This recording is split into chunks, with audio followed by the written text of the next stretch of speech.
శ్రీజ అన్న PhD final year. నేను ఇక్కడ 25 రోజుల నుంచి మేము ప్రొటెస్ట్ చేస్తున్నామన్నా. ఒక రోజులో ఏదో ఇష్యూ అయిపోయి ఒక ఫుడ్ స్టాల్ పెట్టుకున్న ఒక ఆవిడ, కుమారి ఆంటీ ఎవరో ఆవిడ పేరు, ఆవిడదేదో ఇష్యూ అయితే స్పందించిన ప్రభుత్వం ఇంతమంది స్టూడెంట్స్ ఒక యూనివర్సిటీ మొత్తం అల్లాడుతున్నామన్నా. మా స్టూడెంట్స్ ఇంతమంది అల్లాడుతుంటే ఎందుకు స్పందించట్లేదన్నా? మేము గవర్నమెంట్ కి వ్యతిరేకం కాదు. గత ప్రభుత్వం అక్రమాలు ఆర్డర్ చేస్తున్నప్పుడు ఇప్పుడున్న గవర్నమెంట్ లో ఉన్న వాళ్ళే కదన్నా స్టూడెంట్స్ కి న్యాయం కోసం కొట్లాడిరు. మీరు అక్రమ కట్టడాలు ఎట్లా కడతారు, అది ఎట్లా కడతారు, స్టూడెంట్స్ కి అన్యాయం జరుగుతుంది, మీరు కొట్లాడిన వాళ్ళు మీరు గవర్నమెంట్ లోకి పోయిరు. ఇప్పుడు మా గొంతు మీకు ఎందుకు వినబడతలేరని అడుగుతున్నాం, మా బాధ మీరు ఎందుకు చూస్తలేరని అడుగుతున్నాం.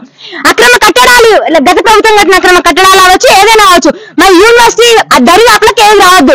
మీరు బయట ఏమైనా వేసుకోండి, మేము హైకోర్టు కట్టొద్దంటే ఏం కట్టుకోండి, మా యూనివర్సిటీ దరిదాపులకు ఏది రావద్దు. మా చదువులు మమ్మల్ని చదువుకోండి అని అడుగుతున్నాం. రేపు మేము రైతాంగానికి సేవలు చేయాలా వద్దా?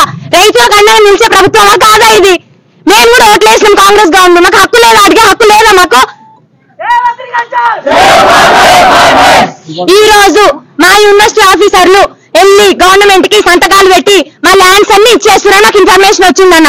అది ఆగాలి, ఎట్టి పైసలు ఆగాలి. మా బోర్డు మెంబర్ల సంతకం పర్మిషన్ కానీ లేకపోతే యూనివర్సిటీ ఆఫీసర్ల పర్మిషన్ కానీ లేకుండా గవర్నమెంట్ డైరెక్ట్ జీవో జారీ చేసిందని ఇన్ని రోజులు అందరు చెప్పారు. మాకు మా చేతులు ఏం లేవు, మా చేతులు ఏం లేవు అన్నారు. ఇప్పుడు వీళ్ళు సంతకాలు పెట్టి చెప్తురంట.